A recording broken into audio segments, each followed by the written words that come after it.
Doctor Rishikesh Meena लिखते हैं, आरक्षण की वजह से ही देश बर्बाद हुआ है। यदि आप मानते हैं कि आरक्षण की वजह से ही देश बर्बाद हुआ है तो फिर यह पोस्ट सिर्फ आपके लिए ही है। जरूर पढ़ें। लश्कर भी तुम्हारा है, सरदार भी तुम्हारा है।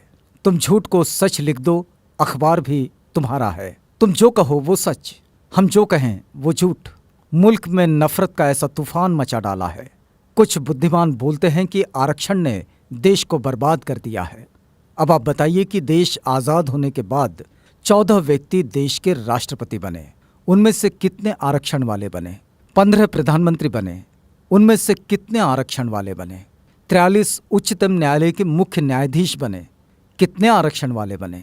19 मुख्य चुनाव आयुक्त बने, उनमें से कितने आरक्षण वाले बने? देश के जो बड़े घोटाले हुए उनमें कितने दलित घोटालेबाज हैं? बताएं जरा। आप बताइए, भारत देश में कितने दलित लोग ऐसे बड़े कॉरपोरेट घरानों के व्यवसायी हैं जो देश की अर्थव्यवस्था को प्रभावित कर सकते हैं? अब आप बताइए, देश को बर्बाद कौन कर रहा है? अगर संभावित ब्लैक मनी वालों की लिस्ट देखे तो कोई आरक्षण वाला नजर नहीं आता। तो फिर देश को बर्बाद कौन कर रहा है? जितने लोग बैंकों का रुपया हजम करके बैठे हैं या भाग गए, उनमें कितने आरक्षण वाले हैं? शायद कोई नहीं। तो फिर देश को बर्बाद कौन कर रहा है?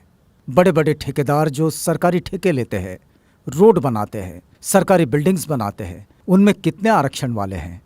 तो जवाब मिलेगा 1 या 2%। तो फिर इस देश को बर्बाद आरक्षण कर रहा है या फिर मेरिट वाले?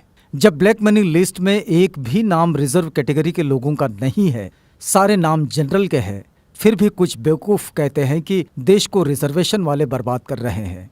सच में इससे बड़ा जोक कोई और हो ही नहीं सकता।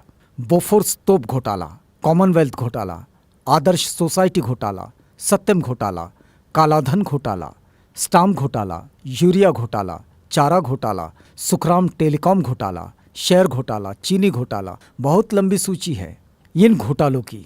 ये सभी घोटाले क्या आरक्षण प्राप्त लोगों ने किए हैं? बताएंगे इसमें किसी दलित का नाम? कब तक बेवकूफ़ बनाते रहोगे? और हाँ, फिर भी हम लोग अपने हुनर और काबिलियत से थोड़ा सा आरक्षण का सहारा पाकर क्या कामयाब होने लगे? आपके पेट में मरोड़े उठने लगे? जिनको अपनी थोथी मेरिट पे घमंड है और आरक्षण से परेशानी है, वो अपने बच्चों को 5 साल वहां पढ़ाए जहां गरीब बच्चे अभाव में रहकर पढ़ते हैं। फिर देखना सारी मेरिट हवा न हो जाए तो कहना। और यदि कुछ तथाकथित उच्च वर्ग के लोग ये कहते हैं कि वो किसी से भेदभाव नहीं करते, तो उनसे एक ही सवाल है, क्या वो दलित परिवार से रोटी बेटी का रिश्ता करने को तैयार है?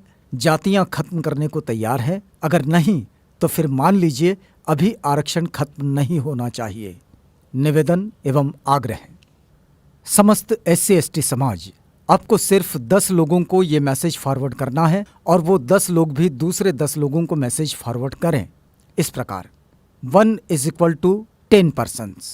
ये 10 लोग अन्य 10 लोगों को मैसेज करेंगे और इस प्रकार। बस आपको तो एक कड़ी जोड़नी है, देखते ही देखते पूरा देश जुड़ जाएगा।